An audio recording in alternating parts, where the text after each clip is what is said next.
வணக்கம். மாநில செய்திகள் வாசிப்பவர் முகமது.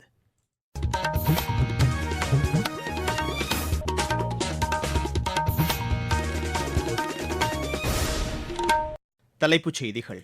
வங்கக்கடலில் உருவான பெஞ்சல் புயல் இன்று புதுச்சேரி அருகே கரையை கடக்கும் என்று சென்னை வானிலை ஆய்வு மையம் தெரிவித்துள்ளது. புயல் கரையை கடப்பதால் சென்னை, செங்கல்பட்டு, விழுப்புரம், கடலூர் மாவட்டங்களில் முன்னெச்சரிக்கை நடவடிக்கைகள் மேற்கொள்ளப்பட்டுள்ளன.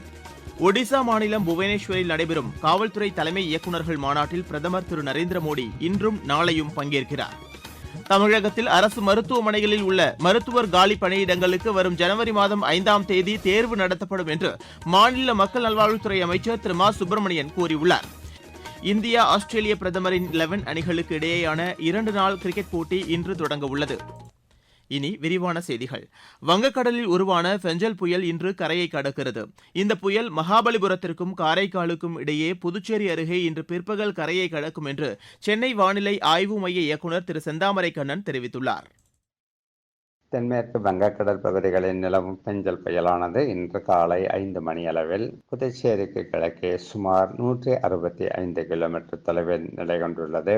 இது மேற்கு திசையில் கரையை நோக்கி நகர்ந்து இன்று 30ஆம் தேதி பிற்பகலில் காரைக்காலுக்கும் மகாபலிபுரத்திற்கும் இடையே புதுச்சேரிக்கு அருகே புயலாக கரையை கடக்கக்கூடும்.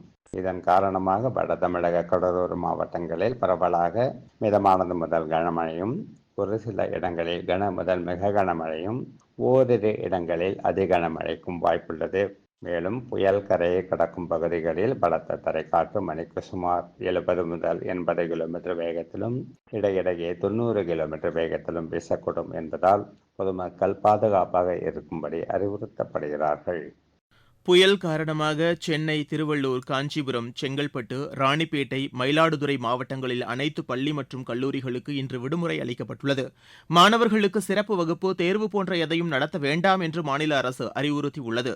தகவல் தொழில்நுட்ப நிறுவனங்கள் தங்களது பணியாளர்களை இன்று வீட்டிலிருந்து பணிபுரிய மாநில அரசு அறிவுறுத்தியுள்ளது.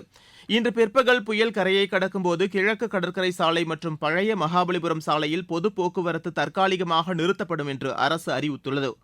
புயல் கரையை கடக்கும்போது கனமழை மற்றும் பலத்த காற்று வீசக்கூடும் என்பதால் பொதுமக்கள் அனைவரும் அத்தியாவசிய தேவை தவிர இதர பணிகளுக்கு வெளியில் வருவதை தவிர்க்குமாறு கேட்டுக் கொள்ளப்பட்டுள்ளது.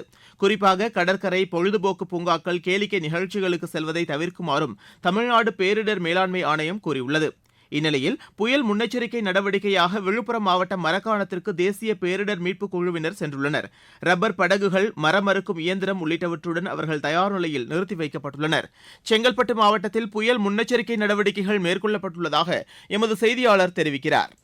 பெஞ்சல் புயலானது இன்று பிற்பகல் மாமல்லபுரம், காரைக்கால் இடையே கரையை கடக்க உள்ள நிலையில் செங்கல்பட்டு மாவட்டத்தின் சுற்றுவட்டார பகுதிகளில் நள்ளிரவு முதலே கனமழை பெய்து வருகிறது. சென்னை புறநகர் பகுதியான தாம்பரம், குரோம்பேட்டை, பல்லாவரம், பம்மல், அனகாபுத்தூர், மறைமலை நகர் உள்ளிட்ட இடங்களில் கனமழை பெய்து வருகிறது. மேலும் செங்கல்பட்டு மாவட்டத்திற்கு பள்ளி, கல்லூரிகளுக்கு இன்று விடுமுறை அளிக்கப்பட்டுள்ளது. OMR சாலை, ECR சாலைகளில் இன்று பொது போக்குவரத்து நிறுத்தி வைக்கப்பட்டுள்ளது. மேலும் செங்கல்பட்டு மாவட்டத்தின் முன்னெச்சரிக்கை நடவடிக்கையாக தாழ்வான பகுதிகளான 390 பகுதிகள் கண்டறிந்து அப்பகுதிகளில் வசிப்பவர்கள் பாதுகாப்பான இடங்களில் தங்க வைக்க 290 நிவாரண முகாம்கள் தயார் நிலையில் உள்ளது. செங்கல்பட்டு மாவட்டத்திலிருந்து ஜி. சுரேகா. புயல் காரணமாக திருவள்ளூர் மாவட்டத்தில் எண்ணூர் முதல் பழவேற்காடு வரை கடலோர பகுதிகளில் உள்ள மீனவ கிராமங்களில் கடல் அலைகளின் சீற்றம் அதிகரித்து காணப்படுகிறது. ராணிப்பேட்டை, திருவண்ணாமலை, வேலூர், பெரம்பலூர், அரியலூர், தஞ்சாவூர், திருவாரூர், மயிலாடுதுறை, நாகப்பட்டினம் ஆகிய மாவட்டங்களிலும், காரைக்கால் பகுதியில் ஒரு சில இடங்களிலும் இன்று கன முதல் மிக கனமழை பெய்யக்கூடும் என்று தெரிவிக்கப்பட்டுள்ளது. திருப்பத்தூர், கிருஷ்ணகிரி, தருமபுரி, சேலம், நாமக்கல், திருச்சி, புதுக்கோட்டை மற்றும் கரூர் மாவட்டங்களில் ஓரிரு இடங்களில் கனமழை பெய்ய வாய்ப்புள்ளதாகவும் வானிலை ஆய்வு மையம் கூறியுள்ளது. நீங்கள் கேட்டுக்கொண்டிருப்பது மாநில செய்தி அறிக்கை. மூன்றாம் முறை மோடி அரசின் முதல் 100 நாள் சாதனைகள். ஒட்டுமொத்த மற்றும் நீடித்த வளர்ச்சிக்காக 15 லட்சம் கோடி ரூபாய் முதலீடு. வேளாண் துறை கட்டமைப்பு வசதிகளை மேம்படுத்த 3 லட்சம் கோடி ரூபாய். தமிழகத்திற்கு 2 புதிய வந்தே பாரத் ரயில் சேவை. தூத்துக்குடி துறைமுகத்தில் 7000 கோடி ரூபாய் முதலீட்டில் மேம்பாட்டு பணிகள். 11 புதிய நகரங்களுக்கு வானொலி பண்பலை ஒலிபரப்பு விரிவாக்கம். செமி கண்டக்டர் இயக்கத்தில் தமிழகத்திற்கு முக்கிய பங்கு. புத்தொழில் நிறுவனங்களை ஊக்குவிப்பதற்கென 1000 கோடி ரூபாய் ஒதுக்கீடு. வளர்ச்சியடைந்த இந்தியாவிற்கான பயணத்தில் மோடி அரசு. தொடரும் மக்கள் நலத் திட்டங்கள். ஒடிசா மாநிலம் புவனேஸ்வரில் நடைபெறும் காவல்துறை தலைமை இயக்குநர்கள் மாநாட்டில் பிரதமர் திரு நரேந்திர மோடி இன்றும் நாளையும் பங்கேற்கிறார். மத்திய உள்துறை அமைச்சர் திரு அமித் ஷா நேற்று இந்த மாநாட்டை தொடங்கி வைத்தார். தேசிய பாதுகாப்பு பிரச்சினைகள் தொடர்பாக காவல்துறை உயர் அதிகாரிகளுடன் மத்திய உள்துறை அமைச்சகத்தின் உயர் அதிகாரிகள் கலந்துரையாடும் வகையில் இந்த மாநாடு நடைபெற்று வருகிறது. தீவிரவாத தடுப்பு நடவடிக்கை, நக்சல் தீவிரவாதம், கடலோர பாதுகாப்பு, புதிய குற்றவியல் சட்டங்கள், போதைப்பொருள் கடத்தல் தடுப்பு உள்ளிட்ட பல்வேறு விஷயங்கள் இம்மாநாட்டில் விவாதிக்கப்பட உள்ளது. சிறப்பாக பணிபுரிந்த காவல்துறை அதிகாரிகளுக்கு குடியரசுத் தலைவரின் காவல் பதக்கங்களும் வழங்கப்பட உள்ளது. இந்த மாநாடு குறித்து பிரதமர் அலுவலகம் வெளியிட்டுள்ள அறிக்கையில், நாட்டின் பாதுகாப்பை பலப்படுத்த காவல்துறை உயரதிகாரிகளின் சிறந்த ஆலோசனைகளை கேட்பதற்கு பிரதமர் மிகவும் ஆர்வமாக உள்ளதாக தெரிவிக்கப்பட்டுள்ளது. இந்த மாநாட்டில் தேசிய பாதுகாப்பு ஆலோசகர் திரு அஜித் தோவல், பிரதமரின் முதன்மைச் செயலர் திரு PK மிஸ்ரா உள்ளிட்ட முக்கிய அதிகாரிகள் கலந்து கொள்கின்றனர். தமிழகத்தில் அரசு மருத்துவமனைகளில் உள்ள மருத்துவர் காலி பணியிடங்களுக்கு ஜனவரி மாதம் 5ஆம் தேதி தேர்வு நடத்தப்படும் என்று மாநில மக்கள் நல்வாழ்வுத்துறை அமைச்சர் திரு மா சுப்பிரமணியன் தெரிவித்துள்ளார். சென்னையில் நேற்று செய்தியாளர்களிடம் பேசிய அவர், சுகாதாரத்துறையில் காலியாக உள்ள பணியிடங்களை நிரப்புவதற்கு தொடர்ச்சியான நடவடிக்கைகள் எடுக்கப்பட்டு வருவதாக கூறினார். கடந்த 6 மாதங்களுக்கு முன்பு 1021 மருத்துவர் பணியிடங்கள் நிரப்பப்பட்டதாகவும், நடப்பாண்டில் 2553 பணியிடங்கள் நிரப்பப்பட உள்ளதாகவும் அமைச்சர் தெரிவித்தார். இருவரிச் செய்திகள். பாலஸ்தீன மக்களுக்கு சர்வதேச சமூகம் ஆதரவு தெரிவிக்க வேண்டும் என்று அரபு நாடுகளின் நாடாளுமன்றம் கேட்டுக் கொண்டுள்ளது. 3வது ஆசியான் இந்தியா இசை திருவிழாவை புதுதில்லியில் நேற்று மத்திய வெளியுறவுத்துறை இணையமைச்சர் திரு பபித்ரா மிர்கரிட்டா தொடங்கி வைத்தார். அசாம் மாநிலம் கர்பி அங்லாங் பகுதியில் இன்று அதிகாலை லேசான நிலநடுக்கம் ஏற்பட்டது. இது ரிக்டர் அளவையில் 2.9 பதிவானது. பஞ்சாப் மாநிலத்தில் பாகிஸ்தான் எல்லையை ஒட்டியுள்ள பகுதியில் 2 ட்ரோன்களில் கொண்டுவரப்பட்ட 1132 கிலோ கஞ்சாவை எல்லை பாதுகாப்பு படையினர் கைப்பற்றினர். சேலம் புத்தக திருவிழாவை சுற்றுலாத்துறை அமைச்சர் திரு ராஜேந்திரன் நேற்று தொடங்கி வைத்தார். காஞ்சிபுரம் மாவட்டம் திருப்புக்குழி கிராமத்தில் உள்ள அரசு மேல்நிலைப் பள்ளியில் ஸ்மார்ட் வகுப்பறைகளை ஆட்சியர் திருமதி கலைச்செல்வி மோகன் நேற்று பார்வையிட்டு ஆய்வு செய்தார். புதுக்கோட்டை மாவட்டம் கீரமங்கலத்தில் சொந்தமாக நூலகத்தை பராமரித்து சேவையாற்றி வந்த திரு ஷேக் தாவூத் பசீருக்கு ஆட்சியர் திருமதி அருணா விருது வழங்கி பாராட்டினார். ஐயப்ப பக்தர்களின் வசதிக்காக கன்னியாகுமரி மற்றும் நாகர்கோவிலிருந்து பம்பைக்கு நேற்று முதல் சிறப்பு பேருந்துகள் சேவையை தமிழ்நாடு அரசு விரைவு போக்குவரத்து கழகம் தொடங்கியுள்ளது. சென்னையில் மெட்ரோ ரயில் சேவைகள் இன்று வழக்கம் போல் நடைபெறும் என்று மெட்ரோ ரயில் நிர்வாகம் தெரிவித்துள்ளது. விளையாட்டுச் செய்திகள். இந்தியா ஆஸ்திரேலிய பிரதமரின் 11 அணிகளுக்கு இடையேயான 2 நாள் கிரிக்கெட் போட்டி இன்று தொடங்க உள்ளது.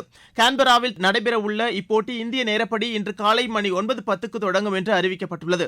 கடந்த 20 ஆண்டுகளில் இந்திய அணி ஆஸ்திரேலிய பிரதமரின் 11 அணியுடன் விளையாடுவது இது 4வது முறையாகும். ரோஹித் சர்மா தலைமையிலான இந்திய அணி ஆஸ்திரேலியாவின் அனுபவமிக்க கிரிக்கெட் வீரர்களை இப்போட்டியில் சந்திக்க உள்ளது. 19 வயதுக்குட்பட்டோருக்கான ஆசிய கோப்பை கிரிக்கெட் போட்டியில் இந்தியா இன்று பாகிஸ்தானை எதிர்கொள்கிறது. துபாயில் நடைபெறவுள்ள இப்போட்டி இன்று காலை மணி 10:30க்கு தொடங்குகிறது. இன்று ஷார்ஜாவில் நடைபெறவுள்ள மற்றொரு போட்டியில் ஐக்கிய அரபு எமிரேட் அணி ஜப்பானை எதிர்கொள்கிறது. ISL கால்பந்து போட்டியில் நேற்று நடைபெற்ற ஆட்டத்தில் ஈஸ்ட் பெங்கால் அணி 1-0 என்ற கோல் கணக்கில் ஒருங்கிணைந்த வடகிழக்கு அணியை வென்றது. இன்று நடைபெறவுள்ள ஆட்டங்களில் மும்பை அணி ஹைதராபாத் அணியையும், மோகன் பகான் அணி சென்னை அணியையும் எதிர்கொள்ள உள்ளது. புரோ கபடி லீக் போட்டியில் நேற்று நடைபெற்ற ஆட்டத்தில் ஹரியானா 42-30 என்ற புள்ளி கணக்கில் தமிழக அணியை வென்றது. மற்றொரு போட்டியில் புனே அணி 34-33 என்ற புள்ளி கணக்கில் குஜராத் அணியை தோற்கடித்தது. 2025ஆம் ஆண்டுக்கான சாம்பியன்ஸ் கோப்பைக்கான கிரிக்கெட் போட்டி குறித்து சர்வதேச கிரிக்கெட் கவுன்சிலின் நிர்வாகிகள் நேற்று காணொலி வாயிலாக ஆலோசனை நடத்தினர். பாதுகாப்பு காரணங்களால் பாகிஸ்தானில் நடைபெறவுள்ள போட்டிகளில் பங்கேற்க முடியாது என்று இந்திய அணி அறிவித்துள்ளதால் அது குறித்து இக்கூட்டத்தில் விவாதிக்கப்பட்டதாக தெரிகிறது.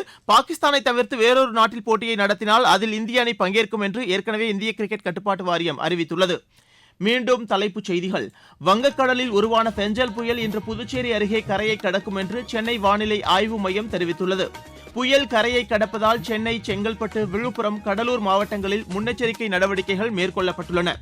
ஒடிசா மாநிலம் புவனேஸ்வரில் நடைபெறும் காவல்துறை தலைமை இயக்குநர்கள் மாநாட்டில் பிரதமர் திரு நரேந்திர மோடி இன்றும் நாளையும் பங்கேற்கிறார். தமிழகத்தில் அரசு மருத்துவமனைகளில் உள்ள மருத்துவர் காலி பணியிடங்களுக்கு வரும் ஜனவரி மாதம் 5ஆம் தேதி தேர்வு நடத்தப்படும் என்று மாநில மக்கள் நல்வாழ்வுத்துறை அமைச்சர் திரு மா சுப்பிரமணியன் கூறியுள்ளார். இந்தியா ஆஸ்திரேலிய பிரதமரின் 11 அணிகளுக்கு இடையேயான 2 நாள் கிரிக்கெட் போட்டி இன்று தொடங்க உள்ளது. இத்துடன் செய்தி அறிக்கை நிறைவு பெற்றது.